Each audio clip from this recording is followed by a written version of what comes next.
জামা তো খুব সুন্দর। এটা তোকে কে দিয়েছে? আমার ছোট মামা ইংল্যান্ড থেকে আসার সময় নিয়ে এসেছে। তোকে একেবারে রানীর মতো লাগছে। তোর জামাটা আমাকে পরতে দিবি? না, তুই ওটা নষ্ট করে ফেলবি। আমি আমার বারবিকিউ পুতুলটা খেলতে দেব? না, তাতেও দেব না। আমার ঘরে বারবিকিউ পুতুল অনেক আছে। আমি তোকে অনেকগুলো ক্যাডবেরি চকলেট দেব। ক্যাডবেরি চকলেট আমাদের বাড়িতে অনেক আছে। আমাদের বাড়িতে অনেক গল্পের বই আছে, তোকে ওগুলো পড়তে দেব। তোদের কোনো কিছুই আমার দরকার নেই, আমাদের বাড়িতে সব আছে। কিন্তু শোন, তোরা যদি আমাকে কেউ এই নীল পদ্মটা এনে দিতে পারিস তবে আমার জামাটা পরতে দেব। এটা আর এমন কি ব্যাপার, আমি এখনই এনে দিচ্ছি। এই রিনা, এখন পদ্মপুকুরে নামিস না।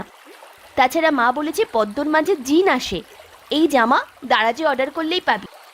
আমি তো জিন ভয় পাই না। কালী সন্ধ্যায় পানিতে নামতে নেই। এই আমি নামলাম।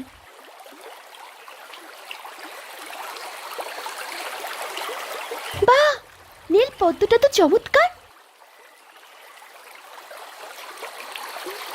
এবার উঠে আয় রিনা, সন্ধে শেষ প্রায়। এমন সময় পানিতে অত থাকতে নেই। ও মা, কে যেন আমার পা টেনে ধরেছে।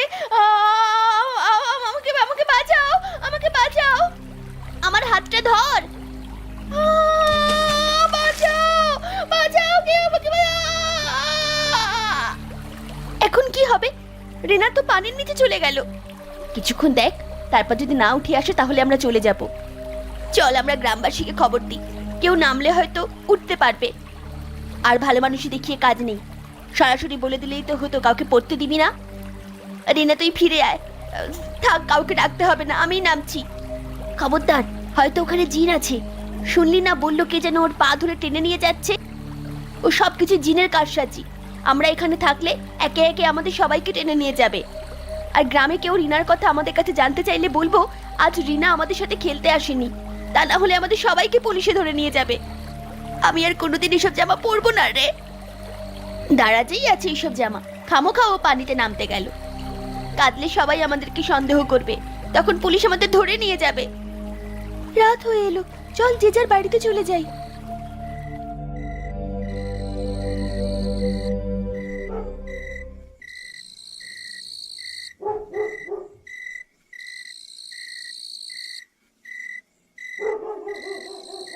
কই রে নুমা, এদিকে আয় তো। দাদি তুমি এসেছো? ভেতরে এসো। না রে, রিনা কি তোদের বাড়িতে এসেছে?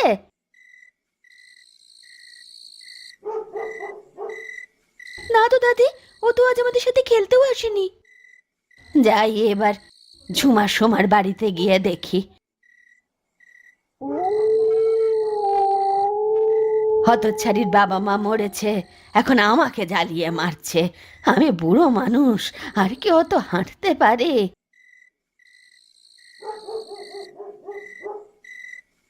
এই ঝুমা, ঝুমা, এদিকে আয়।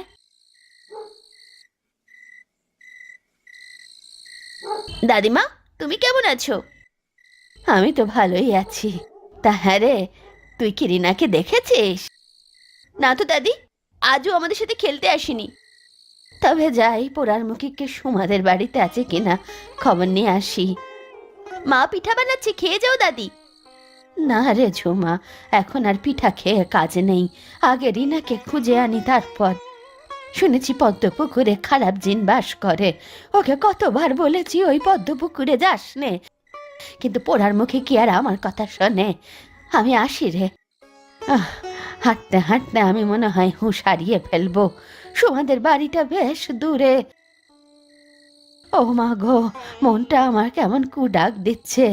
রিনার ফুপু ছোটবেলায় পদ্মপুকুরে মারা গেছিল। কতবার বারণ করেছি তুই পদ্মপুকুরের পাড়ে যাবি না, কিন্তু পোড়ার মুখে কি আর আমার কথা শুনবে?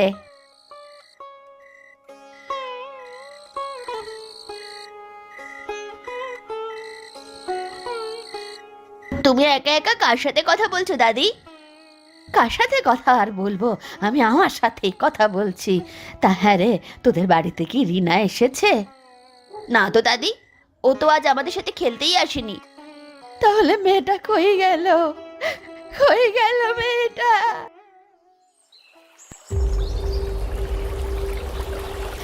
দেখ দেখ টগর, রিনার লাশ পদ্মপুকুরে ভাসছে। আরে বুড়ির আর কেউ রইল না। আমাদের পদ্মপুকুরটাই একটা অভিশপ্ত পদ্মপুকুর। এখানে ডুবে মরার ইতিহাস পুরাতন। আমার দাদা গোসল করতে নেমে পানিতে তলিয়ে যান।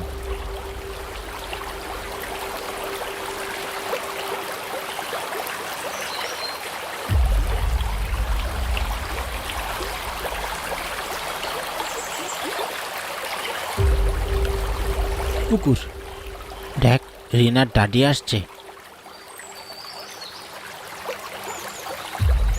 আরে বুড়ির আর কেউ রইল না। এতিম রিনাই ছিল বুড়ির হাতের লাঠি। এক মেয়ে আছে শহরে থাকে, এখন গ্রামে। বুড়ির কেউ আর আপন বলতে রইল না। রিনা, আমাকে ছেড়ে চলে গেলি, আমাকেও তোর সাথে নিয়ে যা। আমার মেয়ে লতা পদ্মপুকুরে মারা গেছে, আজ আমার নাতনি পদ্মপুকুরে ডুবে মারা গেল। পদ্মপুকুর তুই রাক্ষসী, তুই কেন মরিস না? দেখ দেখ, পদ্মপুকুর কেমন ভাবে নড়ে উঠল, যেন প্রেত নিচে আলোড়ন সৃষ্টি করেছে।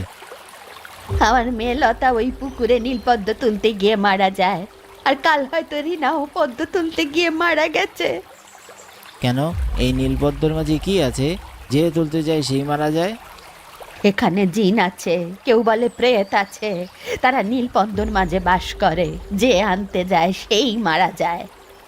আর যখন কেউ মারা যায় তারপরে একে একে আরো 10 জন এই পুকুরে ডুবে মারা যায়। তোমরা কেউ ভুলেও আর এই পুকুরে নামতে যেও না।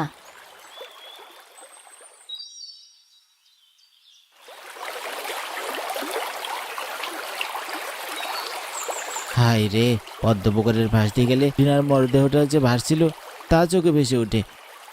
বুড়ির খবর আমাদের নিতে হবে। বুড়িকে সাহায্য করা আমাদের দায়িত্ব। তুইও ছাত্র, আমিও ছাত্র, কিভাবে সাহায্য করব? দেখ দেখ টগর, পুকুরে কত মাছ।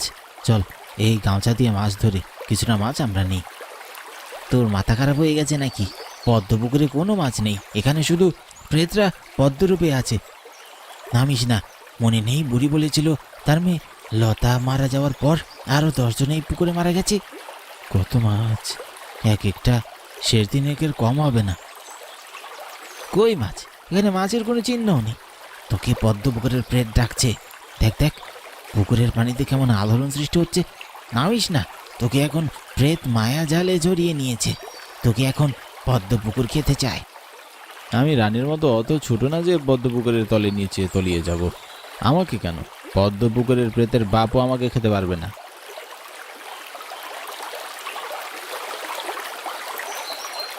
হ্যাঁ, এই কি হলো? তোমার রাক্ষসে পদ্মপুকুরে নেমে পড়েছে। ও মা, এটা কি? এত মাছ কই গেল? তোকে আগেই বলেছিলাম এখানে কোনো মাছ টাছ নেই। এবার উঠ। নেমেছে যখন খানিকটা সময় পুকুরেই থাকি না। কি সুন্দর নীল পদ্ম, যাই 2-4টে নিয়ে যাই। আল্লাহর দোয়াই লাগে, পদ্মপুকুর থেকে ওঠ।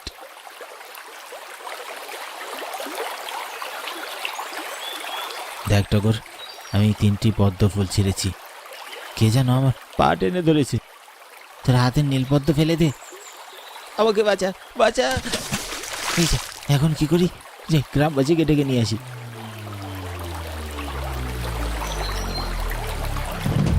একটু তাড়াতাড়ি জাল ফেলুন, নয়তো আমার বন্ধু মরে যাবে। সে তো ফেলবই বাবা, কিন্তু মনে হয় না কাজ হবে। আমার বয়স তো আর কম না। এই পুকুরে যখন কেউ একবার মরে, তারপর কম করে হলেও 10 জনের কম মরে না। কিন্তু পদ্মপুকুর এমন করছি কেন? রাক্ষসী পদ্মপুকুরের আবার মানুষ খেকো রূপ জেগেছে। দেখছিস না কেমন আলোড়ন করছে? তোরা কেউ ভুলেও আসিস না এখানে। তমালের দাদা এই পদ্মপুকুরে গোসল করতে গিয়ে নেমে ডুবে মারা যায়। রাক্ষসী আর কত মানুষের প্রাণ খাবে কে জানে। না, আমার পক্ষে সম্ভব না। আমি পানিতে নেমে দেখি। ইস, প্রথম দিকে যদি নামতাম। খবরদার অমন কাজ ভুলেও করিস না। দেখো দেখো, তমালের লাশ ওদিকেই ভাসছে, কিন্তু এতক্ষণ তো কোনো লাশ দেখিনি। সবই মায়া জাল রে। এই পদ্ম যে ছিঁড়তে চেয়েছে সেই মরেছে। আমরা দুজন এই পুকুরের পাশ দিয়ে হেঁটে যাচ্ছিলাম। হঠাৎ তমাল বলে এখানে নাকি অনেক মাছ। বড় মাছ দেখে লোভে পদ্ম পুকুরে নামে, কিন্তু নেমে মাছ আর দেখতে পায় না। তারপর পুকুরে সাঁতার কাটে। হঠাৎ 3টি পদ্ম চিরে, কিন্তু তখনই বলে ওর পাকে যেন ধরে টানছে। আমি হাত বাড়িয়ে দিই, কিন্তু তার আগে ওকে কেউ নিচে টেনে নিয়ে যায়। বড় বাচ্চা বেঁচে গেছে টগর, তোমার হাত ধরলে তুমিও মরে যেতে। আমার এত ভালো বন্ধুকে রাক্ষসে পদ্মপুকুর নিয়ে গেল, আমি কিছুই করতে পারলাম না। আর কে দেখি হবে, আমার মেয়ে গেছে, নাতনি গেছে, আমি সব সয়ে নিয়েছি। ওকে কবর দিয়ে দোয়া কর, তাহলে ওর আত্মা শান্তি পাবে। আমি যাই গো, আমার অনেক কাজ পড়ে আছে, ভগবান রক্ষে করো।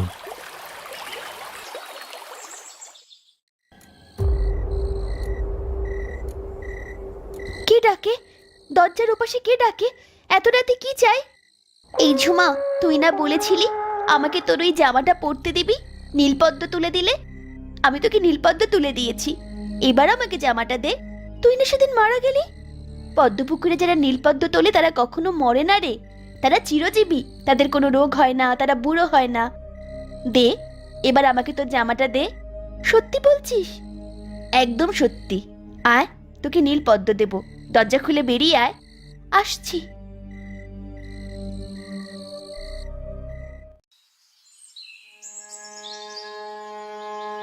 দেখ রুমা, ঝুমা সেই জামাটা নিয়ে পদ্মপুকুরে মরে পড়ে আছে। রিনা মনে হয় প্রেত হয়ে এসে ঝুমার উপর প্রতিশোধ নিয়েছে। আরে আর কত মৃত্যু দিয়ে রাক্ষসী পদ্মপুকুরের খিদে পিটবে। রুমা, কি বললি? রিনা ঝুমার উপর কিসের প্রতিশোধ নিয়েছে? সেদিন আমাদের সাথে রিনা খেলছিল, ঝুমা ওর মামার দেওয়া জামাটা পরে ঘুরছিল। আমরা সবাই মিলে ও জামাটা এদিন পরতে চাই, কিন্তু ঝুমা কিছুতেই রাজি হচ্ছিল না। আমরা ওকে খুব করে বলছিলাম একদিন জামাটা পরতে দিতে। শেষে ঝুমা বলে যে পদ্মপুকুর থেকে নীলপদ্ম যে এনে দেবে তাকে এই জামাটা পরতে দেবে। কালী সন্ধ্যা আমাকে সবাই বারণ করা সত্ত্বেও তো রিনা পুকুরে নামে। যখন পদ্ম ছেড়ে, তখনই ওর পা কে যেন পানির নিচ থেকে টেনে ধরে, এরপর আস্তে আস্তে তলিয়ে যায়। ঝুমা ওকে বাঁচাতে পানিতে নামতে চায়, কিন্তু তখন পদ্মপুকুরের পানি আলোড়ন করতে শুরু করে। আমরা ওকে আর নামতে দেইনি, কেননা পদ্মপুকুরের জিন তাহলে আমাদের এক এক করে টেনে নিয়ে যেত। তাহলে সেদিন কেন তোমরা আমাকে মিথ্যে বললে? আমাদের যদি পুলিশ ধরে নিয়ে যায়? তমাল যখন ডুবে যায় তখন তো আমি গ্রামবাসীকে ডেকে আনি, কই তখন তো কেউ আমাকে পুলিশে দেয়নি। অত কিছু বুঝি না রে, রিনা প্রেত হয়ে এখন আমাদেরকে মারবে। পদ্মপুকুরে জিন আছে, নীলপদ্মর বেশ ধরে থাকে, ওই নীলপদ্ম যে আনতে যায় তাকেই মেরে ফেলে। ও হরেন দাদা, বাড়ি আছো? এত রাতে কে ডাকছে? দরজায় 3 ডাক না দিলে বেরোতে নেই। কোন ডাকের পাল্লায় যে বললাম। অত কি ভাবছো গো, একটু বেরিয়ে এসো। আমি রিনা তমাল ভাইকে নিয়ে ফিরে এসেছি। বাপরে, বুড়িকে বললাম ঘরে গিয়ে পিণ্ডদান করতে, না উনি এতে রাজি না। এখন আবার বুড়ির নাতনি আমাকে পদ্মপুকুরে ডুবিয়ে মারতে চায়। ঘরে গিয়ে পিণ্ডদান করবে কেন? আমরা কি হিন্দু? আমি ও রিনা দুজনেই মুসলিম। একটু বেরিয়ে এসো দাদা, তোমার জন্য নীলপদ্ম এনেছি। এটা কাছে রাখলে তুমি কখনোই বুড়ো হবে না। রাম রাম রাম রাম রাম রাম রাম। ভিতর ডিম আমাদের ভয় পায় না দাদা, সাহসী আছে, তিনি বাইরে আসবেই। এই রুমা, বাইরে আয়, তোকে আমিও তমাল ভাই নিতে এসেছি। কে রে এত রাতে ডাকে? একটু আয় তো রোমা, তোর জন্য নীলপদ্ম নিয়ে এসেছি।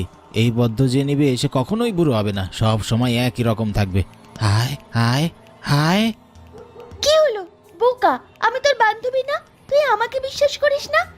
আয় আয় আয়, তাড়াতাড়ি আয়, তাড়াতাড়ি। আসছে।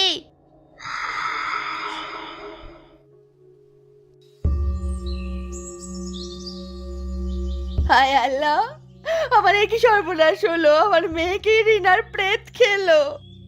শুধু কি রিনার প্রেতের সাথে তমালেরও প্রেত আছে? আমার বাড়িতে সে রাতে দুজনে কি ডাকটাই না ডাকলো। আমি জানি 3 বার না ডাকলে সেটা যে কুডাক, সেজন্য আমি আর বাইরে বেরোইনি। এই বুড়ির নাতনির প্রেত ঝুমাকে খেলো, তারপর আমার মেয়ে রুমাকে খেলো। আমার নাতনির প্রেতই যদি হতো তবে প্রথমেই আমার কাছে আসতো। ওখানে ওই পদ্মপুকুরে নীলপদ্ম রূপে জিন থাকে, যে তুলতে যায় সেই ডুবে মারা যায়। বলে আমার মেয়ে তো আর রাতে পদ্মপুকুরে নীলপদ্ম তুলতে যায়নি যে পানিতে জিনে চুবিয়ে মারবে। বুড়ি, তুমি তোমার প্রেত নাতনিকে সামলাও। তোমার নাতনি ও তমাল মরে গিয়ে প্রেত হয়ে এখন রাতের বেলা প্রেত হয়ে বাড়ি বাড়ি গিয়ে কু ডাক ডাকে। আমি প্রমাণ করে ছাড়বো আমার নাতনি প্রেত হয়ে বাড়ি বাড়ি গিয়ে কুডাক ডাকে না। এখন তো আমার পালা।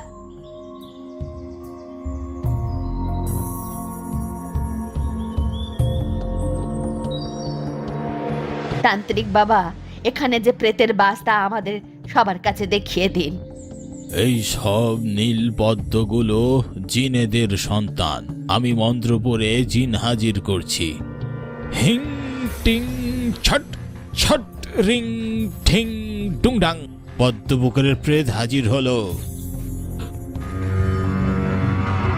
দেখো রুমার মা, আমি বলেছিলাম না ওগুলো জিন? দেখো। কে আমাকে ডাকে? কার এত বড় সাহস? ঘাড় মোটকে রক্ত খাবো আর সব কথা। দেখি তুই কিভাবে সবার ঘাড় মটকাস। মন্ত্র পড়া জল দেব, যদি না বলিস তুই এখানে কি করিস। আর কে পদ্মপুকুরে পদ্ম তুলতে নিলে পা টেনে ধরে? সব আমি করি। আমার বাচ্চা হয়েছে। মানুষের রক্ত পান করালে জিন মানুষের বশীভূত হয় না, তাই জাদু বলে ওইসব করছি। প্রতি রাতে আমার বউ মানুষের বাড়ি বাড়ি গিয়ে রমাল রানীর বেশে কু ডাক ডাকি। তোরা পদ্মপুকুর ছেড়ে দে। এত সোজা না। আমাকে পদ্মপুকুর ছাড়া বলা তুই কে? আমি এখানেই থাকবো আর মানুষকে মেরে মেরে আমাদের সন্তানদের রক্তপান করাবো। এখন আমি তোদের সবাইকে মেরে ফেলবো। তোদের সবাইকে মন্ত্র পড়ে এই বোতলে ভরে রাখবো। মা, এ কি পদ্মপুকুরে পানিতে যেন সবাই ভেসে যাবে? ঠিক আছে, আমি মন্ত্রপাঠ শুরু করলাম। তোদের পুরো গোষ্ঠীকে আগে বোতলে রাখবো।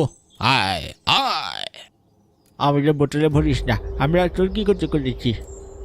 তুই আমার কোনো ক্ষতি করিসনি, কিন্তু গ্রামবাসীদের অনেক ক্ষতি করেছিস। তোকে আর সুযোগ দেওয়া যায় না। তোদের আমি বোতলে ভরে রাখবো। তোমার এই উপকার আমরা কখনোই ভুলতে পারবো না। তারপর রাতে 3 ডাক না দিলে বেরোতে নেই। আমি আসি গো বুড়িমা।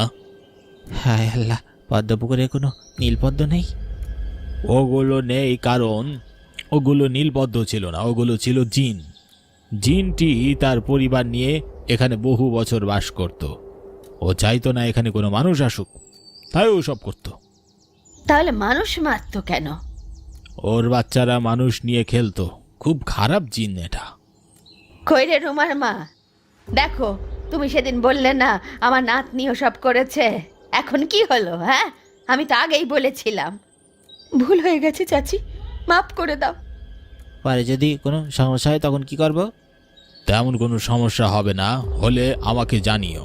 আর হ্যাঁ, তোমরা পারলে এই পুকুর ভরে দিও, কেননা জিনের অনেক বাচ্চা কাচ্চা আছে বিভিন্ন জায়গায়। তারা যদি আবার এখানে বসবাস শুরু করে, দরকার হলে আমার বসত ভিটের মাটি এনে পদ্ম পুকুর ভরাট করবো।